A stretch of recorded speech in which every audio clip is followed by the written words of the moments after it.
कितना हो गया?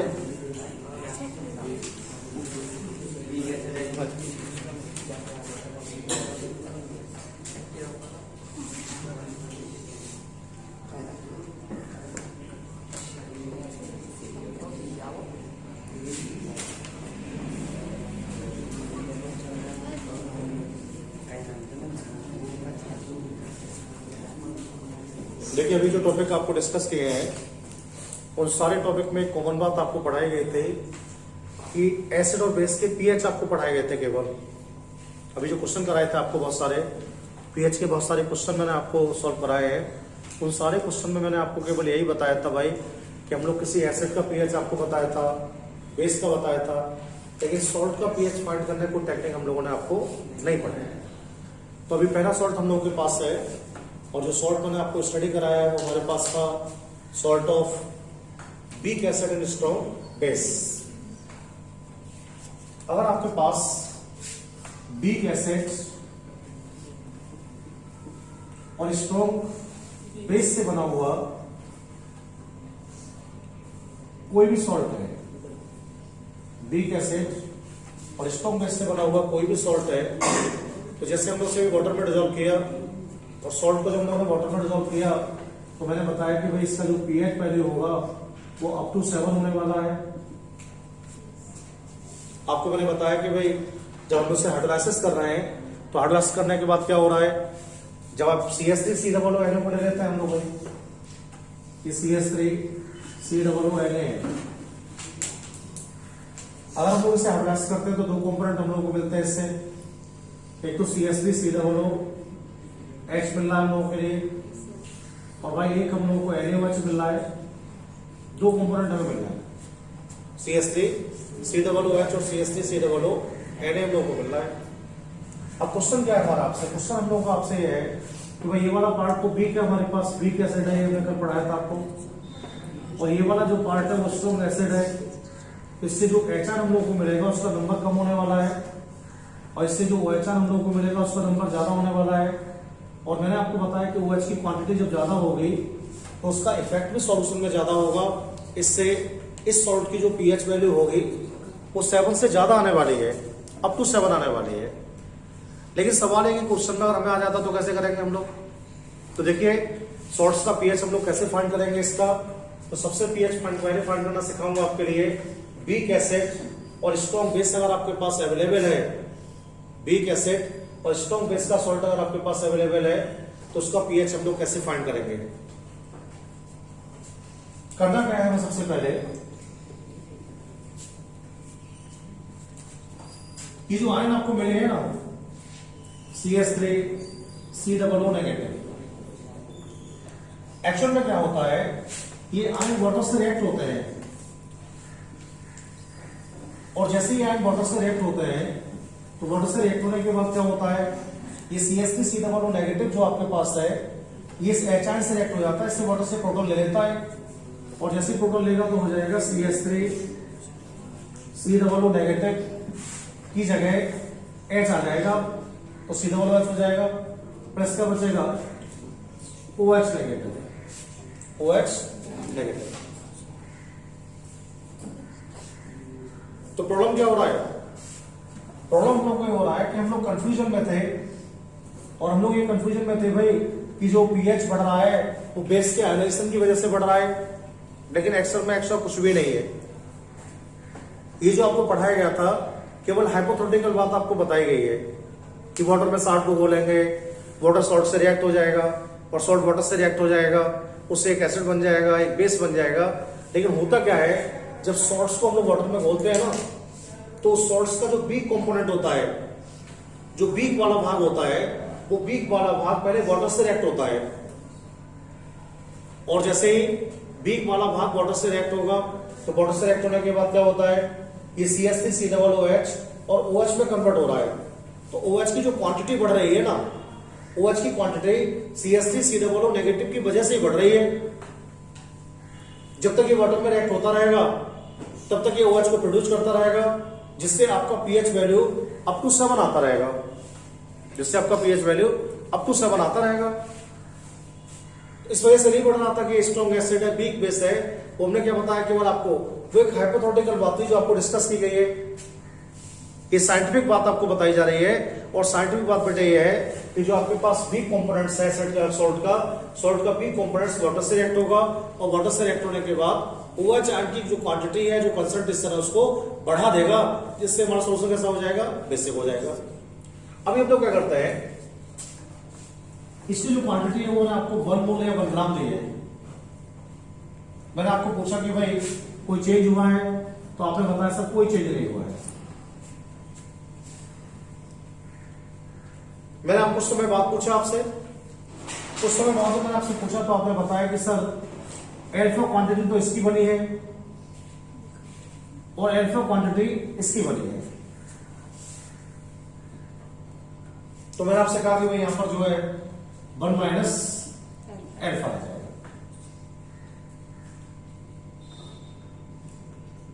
लेकिन ये क्या है, ये इस क्वेश्चन का प्रारंभिक अवस्था है,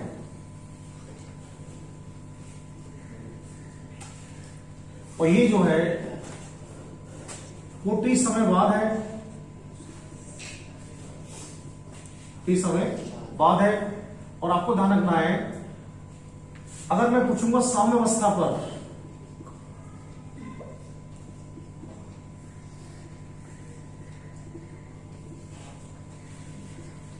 इक्विलिब्रियम पर, तो इक्विलिब्रियम पर क्या करते हैं हम लोग, ये जो वैल्यू आपको दी गई ना 1 माइनस अल्फा, अल्फा और अल्फा, इन वैल्यू में हम लोग कंसंट्रेशन का मल्टीप्लाई लगा देते हैं, सांद्रता का। और जैसे हम लोग सांद्रता का मल्टीप्लाई लगाएंगे तो हो जाएगा C1 minus alpha, C1 minus alpha, और ये हमारा हो जाएगा भाई C अल्फा, और ये भी क्या हो जाएगा C अल्फा। तो इसका मतलब ये हो गया, प्रारंभिक अवस्था में कोई भी चेंज नहीं हुआ, OH आयन नहीं बने थे, लेकिन कुछ समय के बाद जब देखा गया है तो OH आयन की क्वांटिटी बढ़ी है, जिससे सॉल्यूशन बेसिक हो गया है।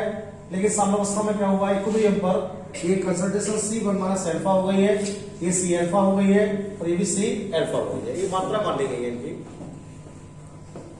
मैंने आपसे बताया कि इस पर हम लोग लॉ ऑफ मास एक्शन को लगा दें तो क्या होगा।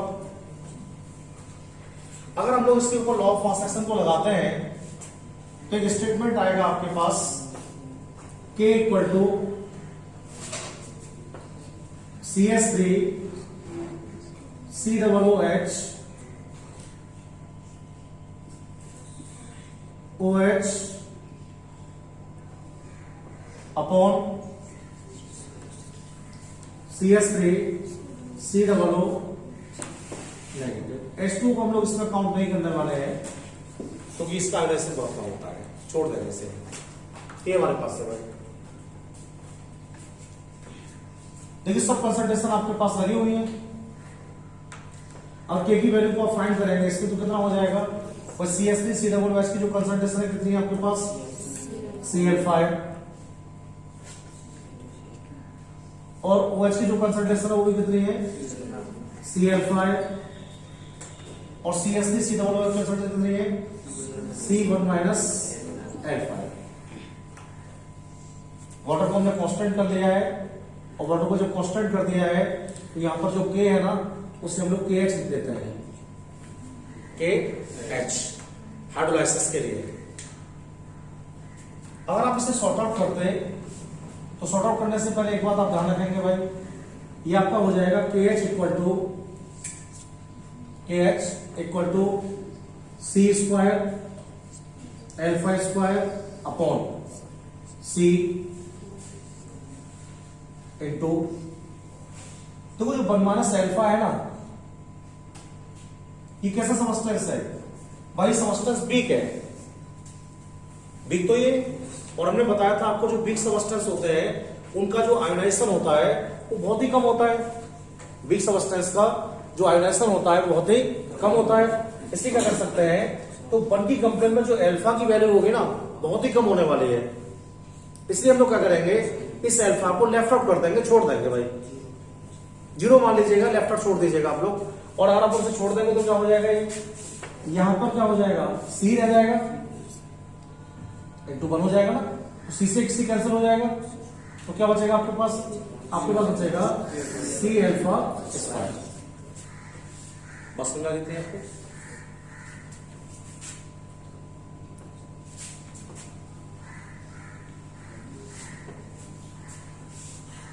क्या लिख सकते हैं आप इसके लिए? इसे क्वेश्चन नंबर फर्स्ट कर सकते हैं हम लोग, इसे क्वेश्चन नंबर सेकंड कर सकते हैं, इसे क्वेश्चन नंबर थर्ड कर सकते हैं।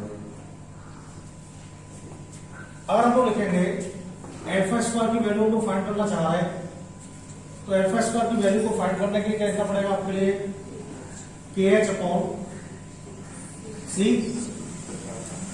और हम लोग अल्फा की वैल्यू निकालना चाह रहे हैं तो लिखना पड़ेगा रूट KH अपॉन सी। ये पहला लेसन से पाया है, बड़ा इंपॉर्टेंट सवाल है ये। और क्या क्या चीजें इसके अंदर मैं आपको समझाता हूं बेटे। अल्फा क्या है? अल्फा है degree of hydrolysis, degree of hydrolysis alpha.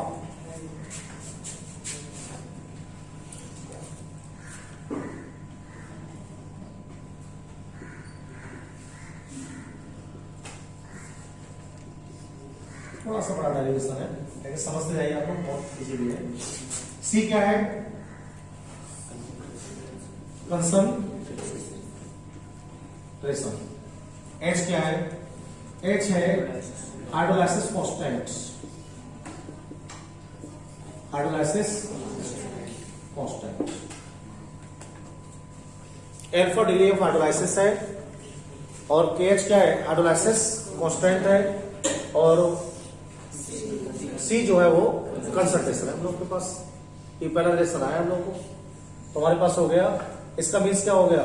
इसका मीन्स ये हो गया कि अगर हमारे पास वीक एसिड और स्ट्रॉन्ग बेस से बनी हुई कोई साल्ट है, अगर हमारे पास वीक एसिड और स्ट्रॉन्ग बेस से बनी हुई कोई साल्ट है, तो उसमें डिग्री ऑफ हाइड्रोलाइसिस जो होता है वो सदैव कंसंट्रेशन के रेसिप्रोकल होता है, व्युत्क्रमानुपाती होता है। समझ गया? इसका मतलब क्या हो गया? इसका मतलब हो गया जिन सॉल्यूशन में कंसंट्रेशन ज्यादा होगी उनमें डिग्री ऑफ हाइड्रोलाइसिस क्या होगा? कम होगा। और जिन सॉल्यूशन में कंसंट्रेशन ज्यादा कम पाई जाएगी उनमें डिग्री ऑफ हाइड्रोलाइसिस क्या होगा? ज्यादा होगा। बात समझ आ गई थी आपको? देखो आगे बात करते हैं। यहां पर एक चीज हम लोग को मिल गई है और वो क्या है हम लोग के पास?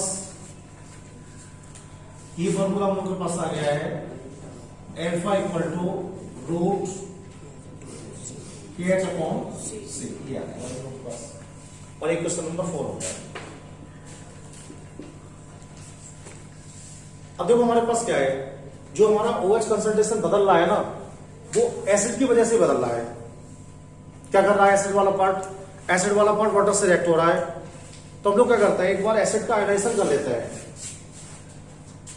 ये हमारे पास CH3 COOH, ये तो एसिड है। और इसका हम लोग जो आयोनाइजेशन करेंगे बेटे, तो हमारे पास हो जाएगा CH3 COO negative plus H positive हो जाएगा। अगर हम लोग इस पर लॉ ऑफ मास एक्शन लगा देते हैं, अगर हम लोग इस पर लॉ ऑफ मास एक्शन लगाएंगे तो हो जाएगा K equal to CH3 COO negative into H positive upon हो जाएगा CH3 COOH। और एक फॉर्मूला पढ़ाया था मैं आपके लिए, क्वेश्चन नंबर 5 हो गया है। KW इक्वल टू पढ़ाया था मैं आपके लिए HI इंटू OH, याद है? ये जो पढ़ाया था मैं आपको। एक क्वेश्चन नंबर हो गया है 6। ऐसे करना है, इसकी जो कांस्टेंट है वो K से शो कर देते हैं हम लोग, K इसे कहते हैं एसिड डिसोसिएशन कांस्टेंट, अम्ल वियोजन नियतांक, अम्ल वियोजन नियतांक को कहते हैं ऐसे। हम लोग क्या करते हैं, इक्वेशन 5 जो हमारे पास है ना, उस इक्वेशन 5 से इक्वेशन 6 को डिवाइड लगा देते हैं। और जैसे हम लोग इक्वेशन 5 से इक्वेशन 6 को डिवाइड लगाएंगे तो क्या होगा, देखो भाई, ये वाला जो H है इस वाले से वाला कैंसिल हो जाएगा फिर, और अगर ये कैंसिल हो जाएगा तो क्या बचेगा आपके पास बचेगा K W upon K W upon K, एक ऊपर आपके पास आ जाएगा CS3 COOH into OH, negative आ जाएगा ऊपर, और नीचे आ जाएगा बेटे फॉर्म में CS3 नेगेटिव, ये तो आएगा। ये वैल्यू किसके इक्वल है देखिएगा, ये वैल्यू मैं शुरू में आपको पढ़ा था इस टॉपिक के लिए, तो KH के इक्वल आई थी वैल्यू, आई थी KH के इक्वल निकाला था वैल्यू में। तो हम लोग क्या कर सकते हैं, यहाँ पर हम लोग यहाँ पर KH भी लगा सकते हैं, और जब KH लगाएंगे तो क्या हो जाएगा KW upon KA equal to KH। समझ गए पक्का? KW upon KA equal to KH। What is the means of KH? Hydrolysis constant है ये, और किसके बराबर आया था? KH आया था बेटे C अल्फा स्क्वायर के इक्वल, C अल्फा स्क्वायर के इक्वल आया था बेटे, याद है? तो आप इसे ऐसे भी लिख सकते हैं कि KW upon KA equal to C alpha square, और बेटे आप लिख सकते हैं alpha square equal to KW upon KA into C। और बेटे रूट को लगाएंगे यहाँ पर तो क्या हो जाएगा, अल्फा इक्वल टू हो जाएगा root KW upon K into, बहुत इंपोर्टेंट रिलेशनशिप फिर से आ गई, और ये रिलेशनशिप है क्वेश्चन नंबर 7। इससे क्या पता पड़ रहा है भाई हम लोगों को? इससे हम लोगों को पता पड़ रहा है कि हमारा जो कंसंट्रेशन है फिर से रेसिप्रोकली है डिग्री ऑफ हाइड्रोलाइसिस के, डिग्री ऑफ हाइड्रोलाइसिस के, यानी कंसंट्रेशन के व्युत्क्रमानुपाती भी है, और अम्ल के जो डिसोसिएशन कांस्टेंट है उसके भी व्युत्क्रमानुपाती है, और जो आयनिक प्रोडक्ट है उनसे समानुपाती है। यानी जल के आयनों की मात्रा अगर ज्यादा होगी तो हाइड्रोलाइसिस क्या होगा, ज्यादा होगा, कंसंट्रेशन ज्यादा होगी तो हाइड्रोलाइसिस कम होगा, और अगर एसिड का वियोजन कम होगा तो हाइड्रोलाइसिस कम होगा। लेकिन यहां तक बात फाइनल हो गई हमारी। अभी हम लोग थोड़ा और आगे बात करते हैं। देखो पीएच कैसे फाइंड करेंगे हम लोग इसका,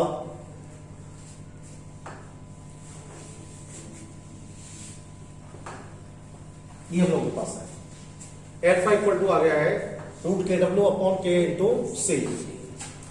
देखिए हमने शुरू में जब कंसंट्रेशन कराया था तो उसमें फॉर्मूला बताया था OH इक्वल टू आपके पास क्या आया था, OH इक्वल टू आपके पास आया था C अल्फा,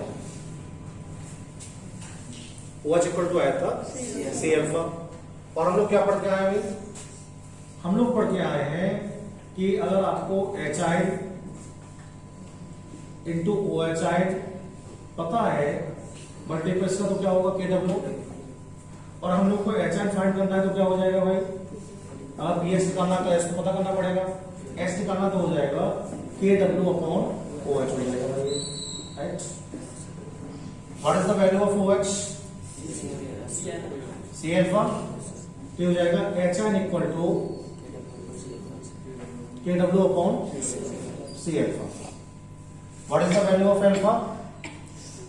इसको इसमें लगा दीजिएगा, समझ गया? जैसे ही आप इसको इसमें लगाएंगे तो हो जाएगा आपका HI equal to KW upon root KW upon KA into. इसको अगर आप सॉर्ट आउट करेंगे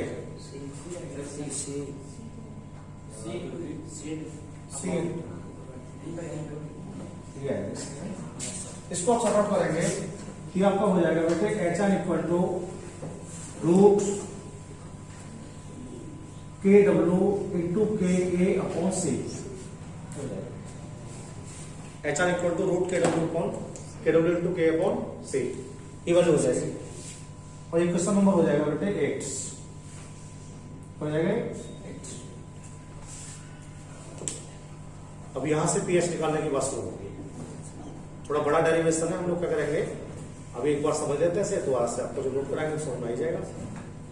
क्या करेंगे, इसका लॉग करेंगे हम लोग पीएच के लिए। और जैसे हम लोग लॉग करेंगे तो क्या हो जाएगा, देखो भाई अगर हम लोग इसको लॉग करते हैं तो हो जाएगा आपका log H I equal to log root K W into K upon C. अगर रूट को हटाएंगे तो 1/2 आ जाता है, रूट का हम हटाते हैं 1/2 आ जाता है रूट से। क्या हो जाएगा, ये ऐसे कर सकते हैं बेटे आप इससे log H I equal to 1/2 brackets, ऊपर जो वैल्यू है वो प्लस में लिखी जाएंगे, अपॉन वाले लॉग में माइनस मार दिए, तो हो जाएगा log K W plus log के माइनस लॉग से। कोई प्रॉब्लम नहीं ना। हम लोग क्या करते हैं, जो क्वेश्चन को आया है ना, इसमें हम लोग माइनस का मल्टीप्लाई लगा देते हैं, माइनस का मल्टीप्लाई। और जैसे ही माइनस का मल्टीप्लाई लगाएंगे तो minus log H I equal to minus half log K W minus half log K plus half log. कोई प्रॉब्लम बता दो।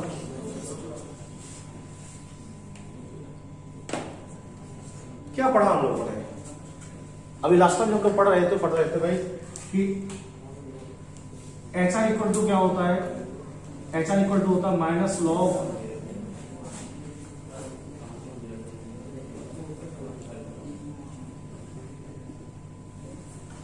पी एच इक्वल टू क्या होता है, पढ़ा था हम लोगों ने अभी, minus log H I, P H equal to minus log H I पढ़ा था हम लोगों ने, बताया था। ऐसे ही हमने क्या पढ़ा था, ओ एच इक्वल टू क्या पढ़ा था हम लोगों ने भाई, पीओएच। पीओएच इक्वल टू बेटे हम लोगों ने पढ़ा था minus log O H I. Sir ने पूछा कि हमें पढ़ना है P K W, P K W पढ़ना है हमें, किसके बराबर हो जाएगा पी के डब्ल्यू, फिर भाई पी के डब्ल्यू पढ़ना है। पी एच इक्वल टू क्या है, माइनस लॉग एच आई में, पीओएच इक्वल टू क्या, minus log O H I में। अब सर ने पूछा कि माइनस लॉग के डब्ल्यू है, किसके बराबर हो जाएगा ये, नहीं बेटे ये पढ़ो पहले आप। Minus log H I equal to क्या है, पी एच है, minus log O H I equal to क्या है, पीओएच है। अब मैं पूछ रहा हूं आपसे minus log K W equal to क्या होगा, पी के डब्ल्यू क्या होगा, ये जो वैल्यू होगी माइनस लॉग के डब्ल्यू, ये बराबर होगी किसके, पी के डब्ल्यू के, समझ गया।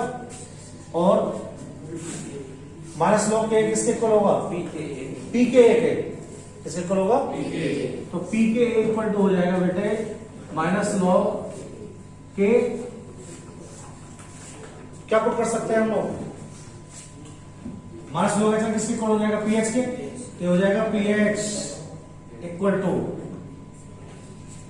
हाफ पी के डब्ल्यू हो गया, लॉग सब हट गया, half P K plus half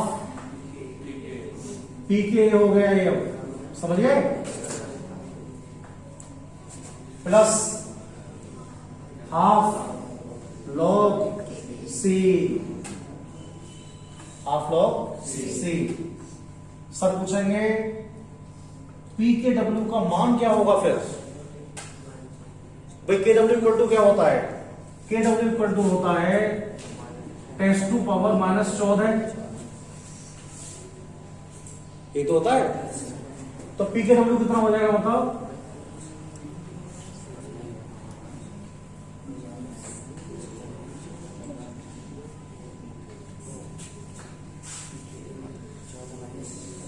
अरे भाई ये लिखा है एच आर इक्वल टू लिखा आपने, एच आर इक्वल टू लिखा 10⁻⁻7 या 4 लिखा मान लो। तो मैंने पूछा पीएच कितना होगा? भाई एच आर कंसंट्रेशन अगर 4 है तो पीएच 4 ही हो जाएगा। पीएच 4 नहीं हो जाएगा? कितने सवाल क्वेश्चन किए हम लोगों ने? भाई एच आर कंसंट्रेशन अगर -4 पावर में दी गई या -4 पीएच 4 ही तो हो जाएगा इसका। ऐसे ही हमारे पास के डब्ल्यू दिया 10⁻14, पी के डब्ल्यू कितना हो जाएगा? 14 तो हो जाएगा। समझिए आप नहीं? अगर 14 हो जाएगा तो क्या करेंगे भाई? देखो हम लोग पीएच इक्वल टू हो जाएगा हमारा हाफ इंटू 14, 14 तो होगा इसका मान, plus half pK plus half log सी हो जाएगा। इसे डिवाइड लगा देंगे तो क्या फॉर्मूला आ जाएगा? ये फॉर्मूला आ जाएगा pH equal to 7 plus half pK plus half log C. इस फॉर्मूला से आप पीएच निकाल सकते हैं कौन से सॉल्ट का? जो सॉल्ट वीक एसिड से बने होंगे और स्ट्रॉन्ग बेस से बने होंगे। जो सॉल्ट वीक एसिड और स्ट्रॉन्ग बेस से बने होंगे। तो हमारी जो एनसीईआरटी बुक उसमें केवल फॉर्मूला लिखा हुआ है, तो यहां से डेरिवेट होकर आता है फॉर्मूला भाई। तो बीच में कुछ इंपोर्टेंट फॉर्मूला भी आया, जैसे ये वाला फॉर्मूला बताए थे आपको मैंने, ये वाला बताया था, और बहुत सारे फॉर्मूला बताए थे हाइड्रोलाइसिस के। तो इनसे हम निकाल सकते हैं। क्या देंगे सर आपके लिए? अगर आपको सॉल्ट का पीएच फाइंड करना है तो सर आपको पी के ए का वैल्यू दे देंगे एक तो, और एक दे देंगे कंसंट्रेशन सी। तो पी के ए मिलेगा आपको और कंसंट्रेशन सी मिलेगी, और सब कुछ सॉल्ट देंगे तो उसका पीएच में तो हम लगा देंगे इसके अंदर, सब वैल्यू को पुट कर देंगे और इससे क्या निकल आएगा? इसका पीएच फाइंड हो जाएगा। समझ रहे हैं? 2-3 करने हैं आपको ऐसे, अगले वाले भी सब ऐसे होंगे। एक बार रिवीजन लगवाते हैं इसका, है ना, तो बात बनेगी। ठीक है।